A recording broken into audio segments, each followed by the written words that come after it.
Son el grupo más importante de la historia de la música popular. Han revolucionado la música misma desde adentro. Se ha escrito sobre ellos y se ha dicho inmensidad de cosas. Hoy, en nuestro podcast, vamos a hablar de los Beatles. Bueno, nosotros somos Bonino y Anthony y esto es Buscando la Canción. Ay. Bueno. Excelente. Vamos a llamar este episodio, por favor, vamos a fijarnos. Bien, el nombre dice... No hablemos. Por favor, no empecemos con los Beatles. No empecemos con los Beatles. Por favor, no empecemos con los Beatles. ¿Y por qué este nombre? Porque inevitablemente nosotros somos dos fans de los Beatles y vamos a hablar de ellos todo el tiempo. Este es un podcast que habla sobre la canción y de alguna u otra manera los Beatles son los padres de la canción moderna. Es decir, sería imposible hacer un podcast sobre la canción y no hablar de los Beatles. Entonces, bueno, por eso es un poco la elección del título. Anthony, dime, perdón, que tengo que tener aquí un... Se ha dicho todo de los Beatles. ¿Qué cosa original podemos decir nosotros? ¿Qué crees tú? Pensando en la canción. Yo te puedo decir que nosotros podemos decir cosas originales desde la perspectiva de dónde nos criamos y cómo nos llegó a nosotros los Beatles. Uh-huh. Yo soy una persona de República Dominicana, donde se oye merengue, bachata, por lo menos cuando yo me crié, se oía merengue, bachata, salsa y... Claro, los Beatles era una cosa muy foránea, que sí se escuchaba, evidentemente, habían forofos de los Beatles, pero yo empecé a ver la influencia de los Beatles en las músicas tropicales. Empecé a ver la influencia de los Beatles en las canciones de Juan Luis Guerra y ese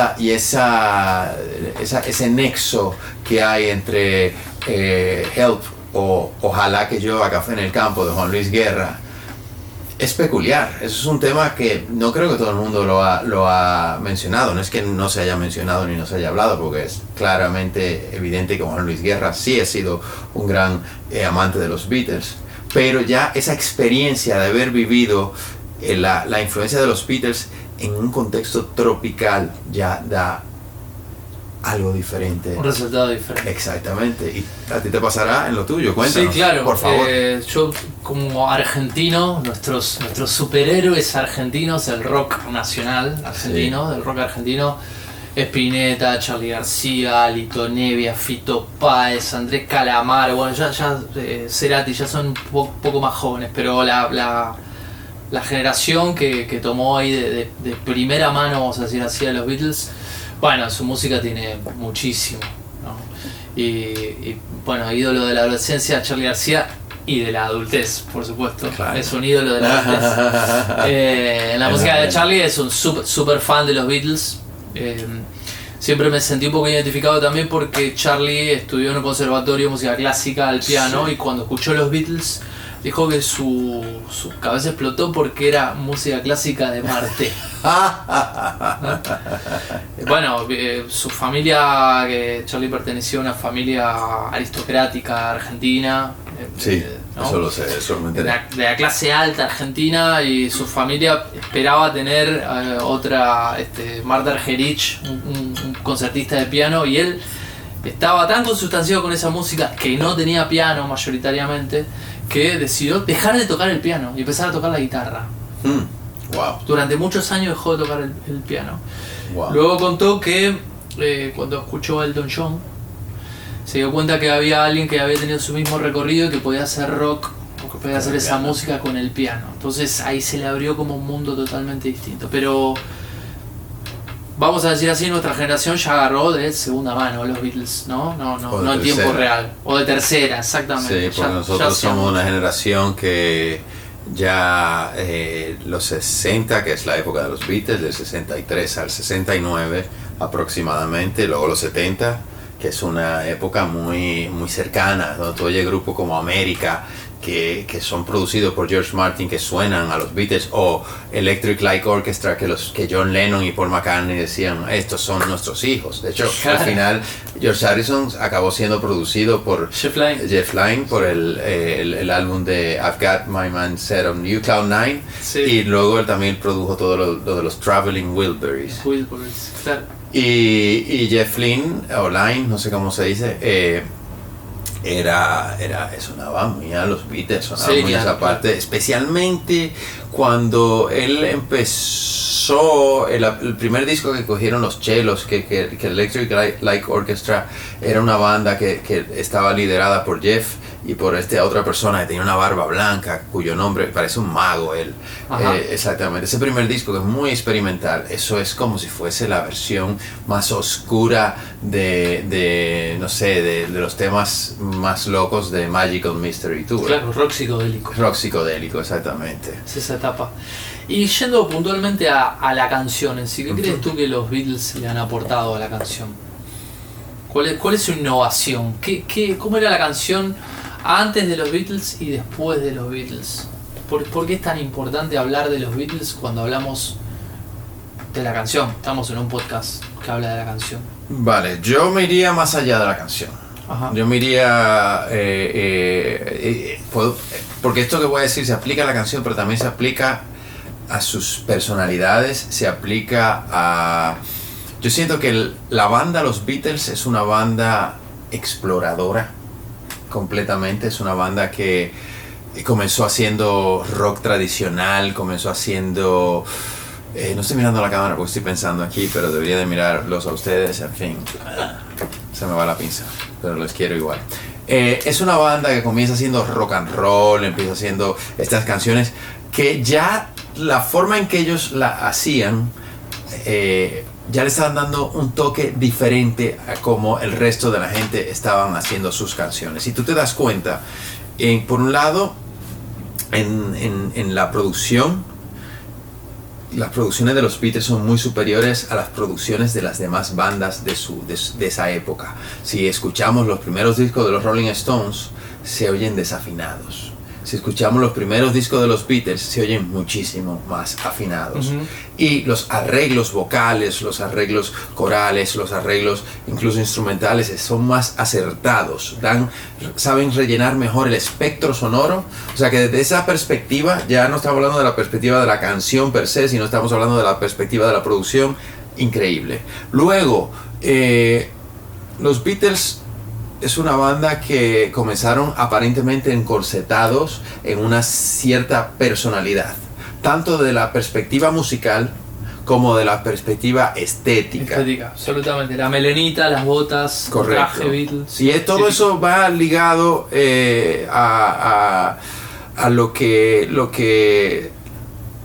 a tu pregunta. No se puede ver solamente desde la canción, hay que verlo como el total, porque la canción era una parte de su expresión, pero su expresión, fíjate tú, los Beatles para mí es una banda de un arquetipo explorador, que tienen que pasar por diferentes lugares, y entonces en tal disco son de tal forma, en tal otro disco se presentan de tal forma, en Magical Mystery Tour ya están en una etapa muy psicodélica, y luego regresan a casa con el Let It Be y el Abbey Road.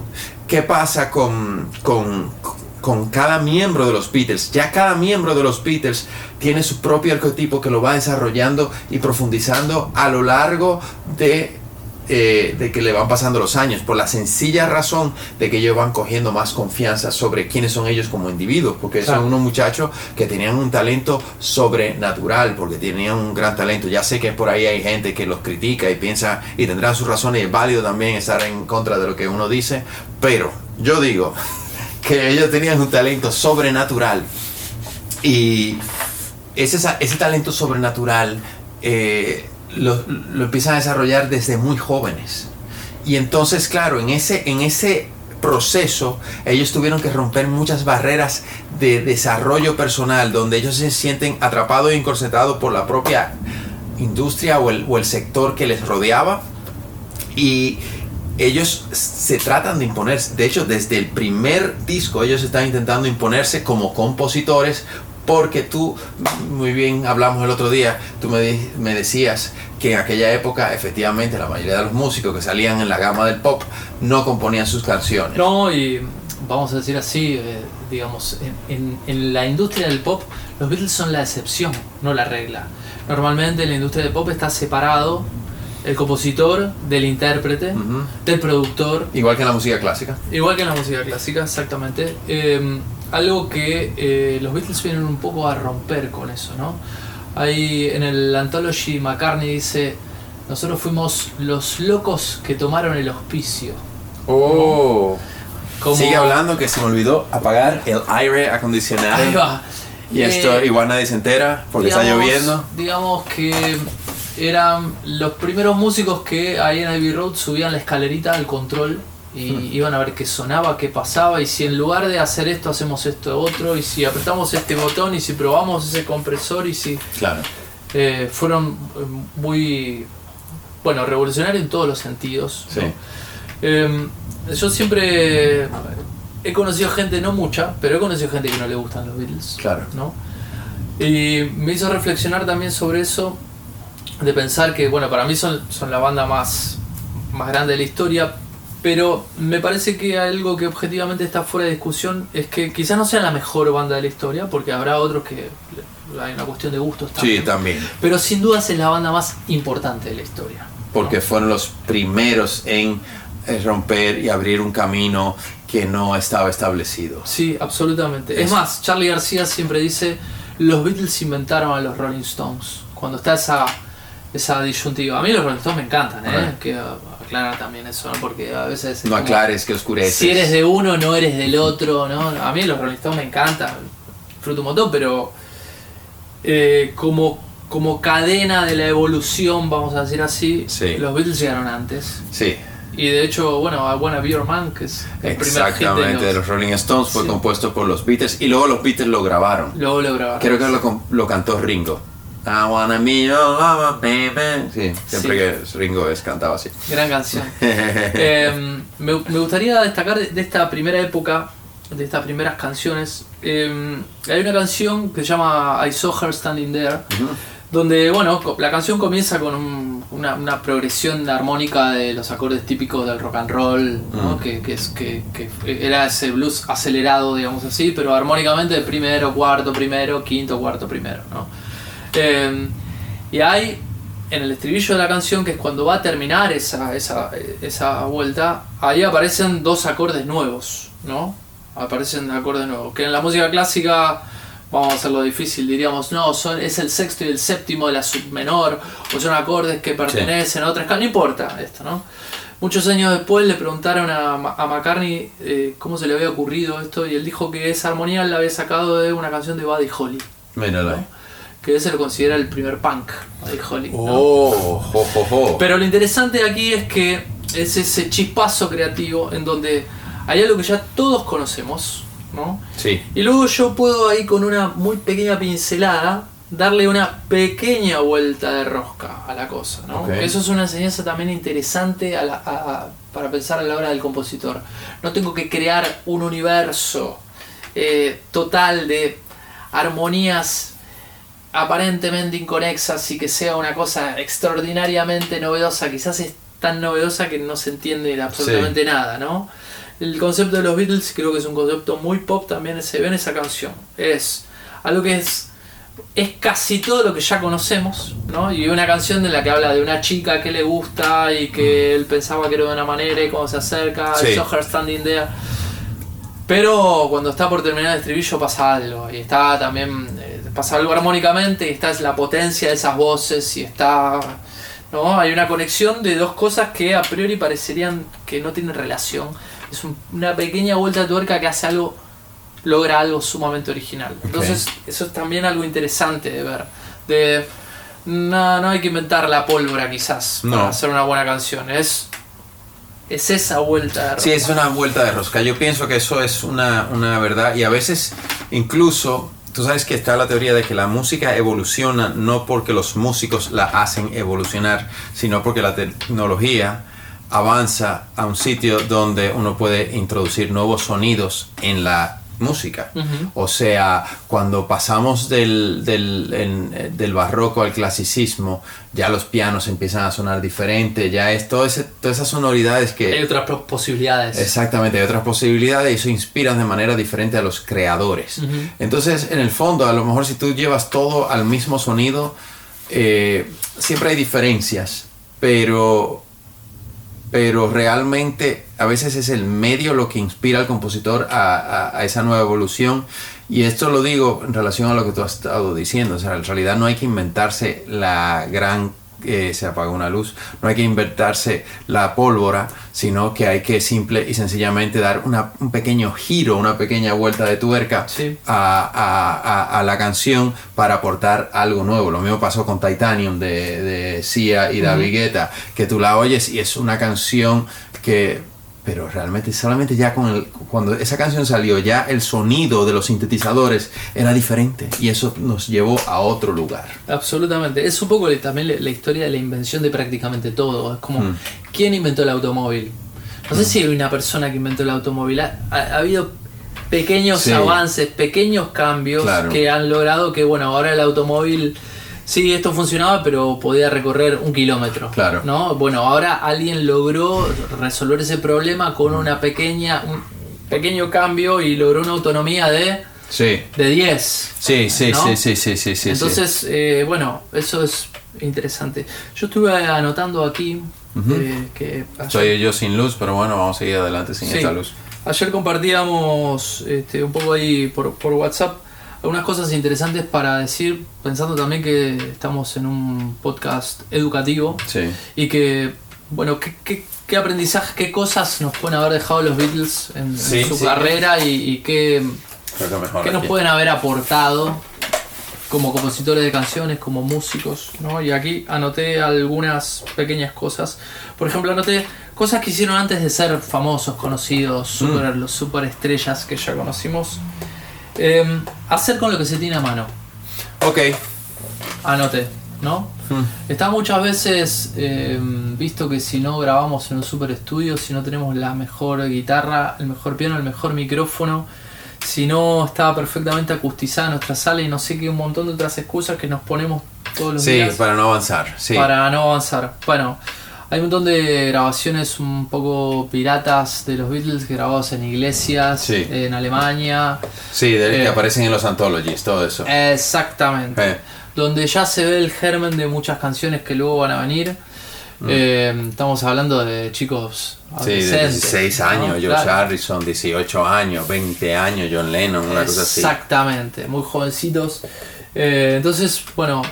Y no eran precisamente ricos, ¿no? Más bien todo lo contrario. Todo lo contrario, no eran pobres, pero no eran una clase media apretada. Exactamente. Entonces, bueno, interesante para ver eso. Sí, exacto. Yo creo que eso es que las excusas para no hacer por las razones que sean están en la mente, no están en el mundo físico. Uno puede grabar un disco maravilloso con el micrófono de un teléfono móvil. Ahí la dejo. Otra que noté es que los Beatles tienen mucha obra. No solamente mucha cantidad de canciones, no solamente su etapa famosa, 62, 69, sino también mucha antes. Tienen muchas canciones antes.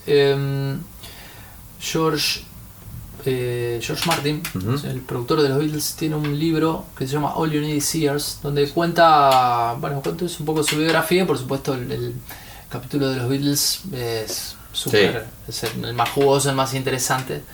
Pero él había estado en Navy Road 10 años antes, trabajando, 10 años antes que llegaran los Beatles, ¿no? Sí.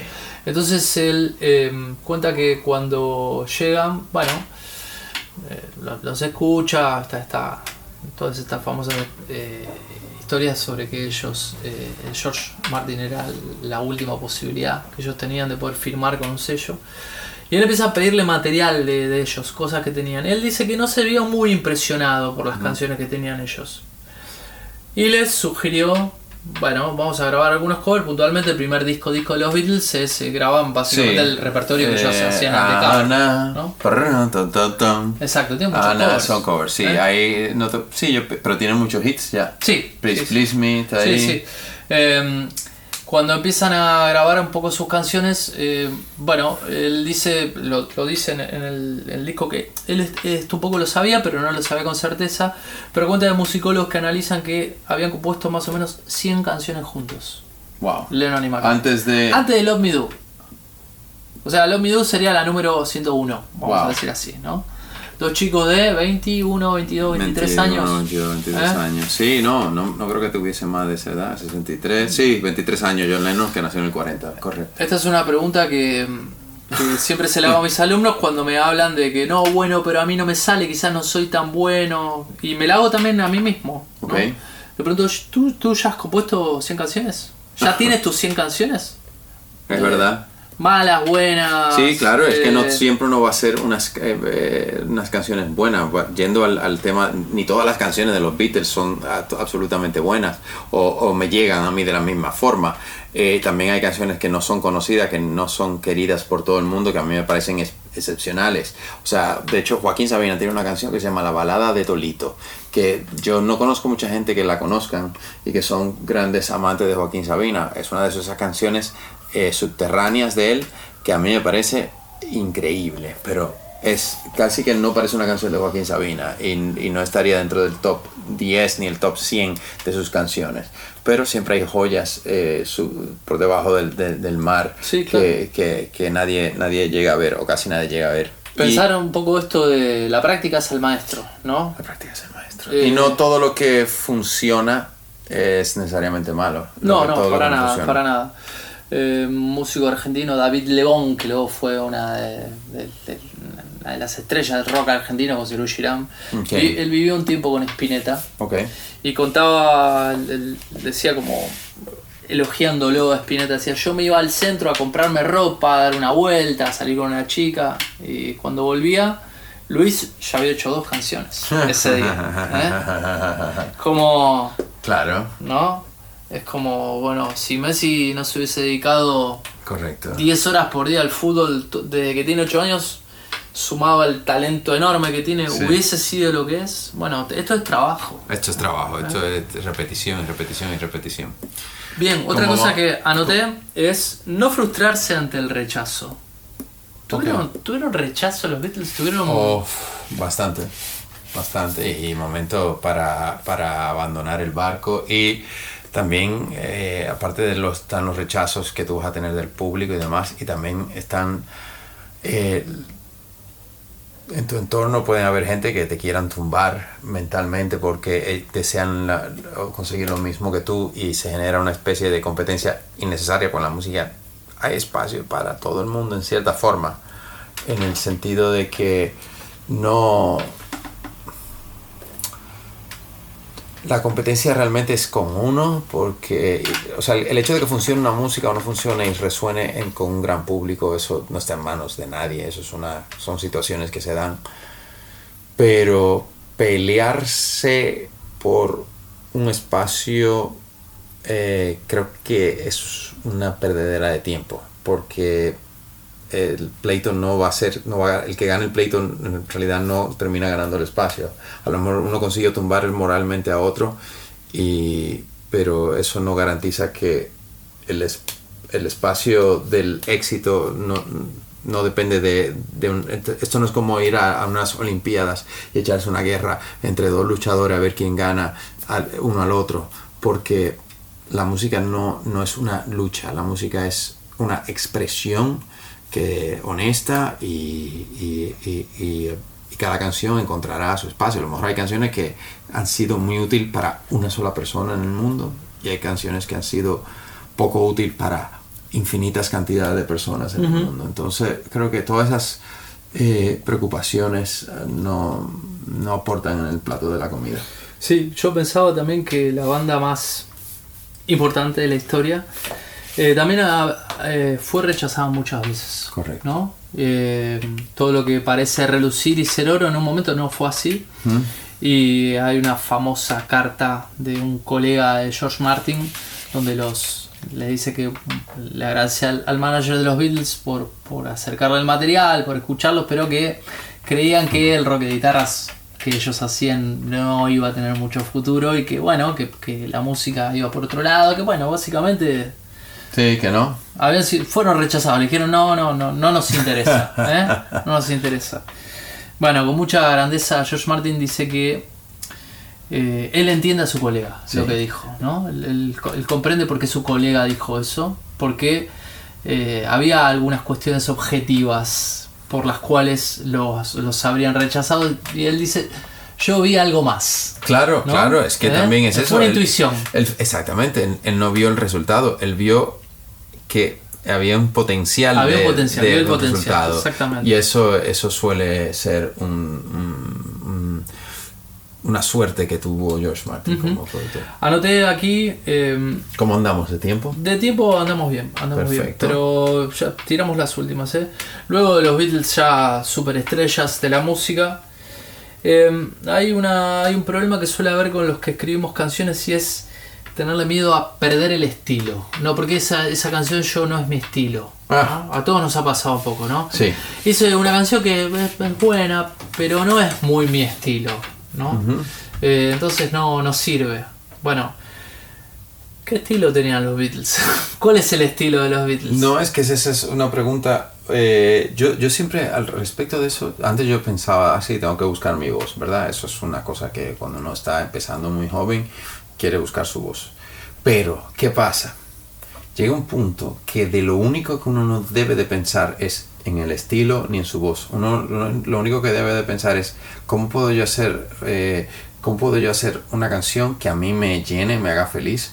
Eso, número uno. Número dos, ¿cómo yo puedo hacer una canción que a lo mejor que te inspira porque oíste otra canción de otra persona que te llevó, que te produjo una emoción, y tú dices, yo quiero esa misma emoción, lograr conseguirla? Y si tú no te preocupas por encontrar tu estilo, sino que te preocupas por hacer una buena canción, por llegar a estos sitios donde te llevan otras canciones, tu voz está ahí calladita, presente en todo. O sea, tu voz va a estar siempre de alguna forma presente, porque uno mentalmente está cableado de una forma que por más vuelta que uno le dé y por más que uno estudie, uno va a seguir siempre como tendiendo a ir a esos mismos lugares. Uh-huh. Y yo lo sé porque yo he pasado de ser un compositor de música clásica a ser un compositor de canciones. Y ya ese cambio tan radical entre hacer música clásica, hacer música de cine y hacer canciones, te hace un poco desprenderte de esa preocupación, porque vas a ir a terrenos tan diferentes que tu voz no es la misma, pero sí es lo mismo, porque yo siento, a mí me produce emocionalmente, cuando una canción me emociona o una composición me emociona, me produce algo adentro, y esa es digamos, para mí el gran premio es la verdad. Sí. La verdad del artista. Cuando yo compongo, para mí el gran premio es encontrar esa cosa que me eleva. Excelente. Otra cosa que viene relacionada con esto, ¿no? Okay. Puse jugar a ser otros y dejarse influir. Pensaba en Please Please Me. Uh-huh. Buddy Holly. Lennon decía, no, a Roy Orbison. Lennon decía que él, come on. Sí. ¿no? Que buscaba como imitar esa voz. Sí, esa voz operística, ¿no? Sí, exacto. Porque en esa primera gira que hicieron los Beatles iban en el mismo bus, sí, con Roy Orbison, con otros grupos también. Sí. Y incluso McCartney en la Anthology cuenta cómo él lo escuchó haciendo Pretty Woman en la gira. Como wow. ¿no? Hermoso, increíble. Bueno, luego jugar a, ponerse en personajes, uh-huh, ¿no? No tener miedo a eso, jugar a, tengo otras voces, esto no lo estoy diciendo yo, lo dice otro artista, ¿no? Todas cosas que pueden estimular la creatividad, ¿no? Esta canción es como si la cantara, sí, ¿no? Y no tener miedo a eso, porque es un poco lo que dices tú, eso va, la personalidad de canta siempre está en el fondo, ¿no? Exactamente. Y lo que buscamos siempre los compositores de canciones es poder expandir, poder tener ideas nuevas, no cerrarnos, no cerrarnos a un estilo, no, porque yo soy más rockero y esto tiene más que ver con... Está plagado de historias en la música de canciones que no se tenían muy en cuenta, y a lo mejor un integrante o el productor le dijo, a ver, sí, ¿no? sí, eso pasó. recientemente oí eso con...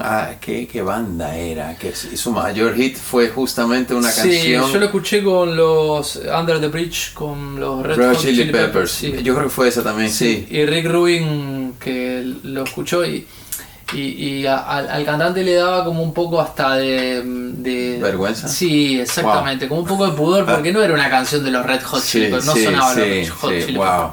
Sin embargo, si no es su canción más exitosa, está por ahí, ¿no? Es una de sus canciones. Por lo menos en la época en que yo tenía como 15 años o 13 años, no me acuerdo, esa canción fue... Sí, en los 90 fue una canción súper popular. Exactamente. Y entonces eso fue uno de los grandes hits de los años 90.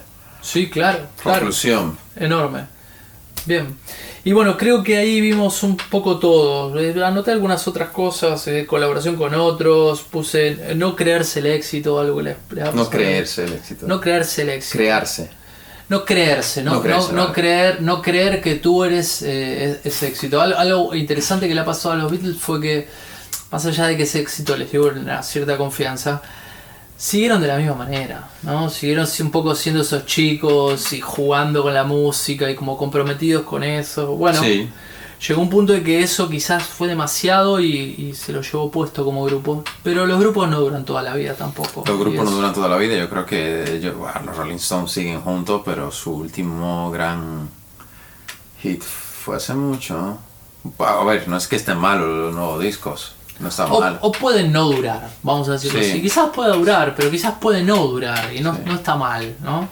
Sí, exactamente. Los fans de los Beatles como que lamentamos mucho eso, pero se separaron, pero si hubiesen seguido juntos, o si Lennon no hubiese muerto y se hubiesen vuelto a juntar en los 90, ¿no? Todo eso, que los tres sobrevivientes se juntaron. Los tres sobrevivientes. En los 90, ¿verdad? Y hicieron unas canciones muy lindas. Claro. Free as a Bird y... Real Love. Real Love, esas dos. Y luego vino la última, que es la nueva, la que salió recientemente. Sí, el año pasado. Sí, no me acuerdo cómo se llamaba. Exactamente. Bueno, creo que hemos pasado un poco ahí por todas las temáticas. Vamos a hacer un breve repaso, que en definitiva son como ciertos aprendizajes que nos pueden dejar los más grandes de la historia. Cosas que hicieron los Beatles antes de ser famosos. Hacer con lo que se tiene a mano. Hacer mucha obra. Porque es parte del proceso de aprendizaje. Sí, es recomendable eso. No frustrarse ante el rechazo, ¿no? Aunque aún es normal que uno se frustre un poco, solamente tiene que superarlo inmediatamente. Exactamente. No tener miedo al estilo. No tener miedo al estilo. A perder el estilo. No, esto no es mi estilo. Jugar a ser otros y dejarse influir. Colaborar con otros, esto también tiene. Bueno, los Beatles tienen cosas con Eric Clapton, ¿no? Quedó en While My Guitar Gently Weeps. Exactamente. Con el Billy Preston, creo Billy Preston. En Let It Be. En Let It Be, que se ve muy bien en el... Sí.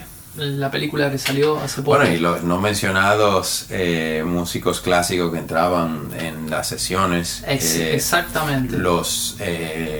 Luego está el caso de George Martin, que es un Beatle. Es un Beatle más, por supuesto. Sí, ha hecho un aporte enorme. Hombre, él fue el que hizo los arreglos, fue el que se sentó a hacer el arreglo de cuerda de Penny Lane, no fue Paul McCartney.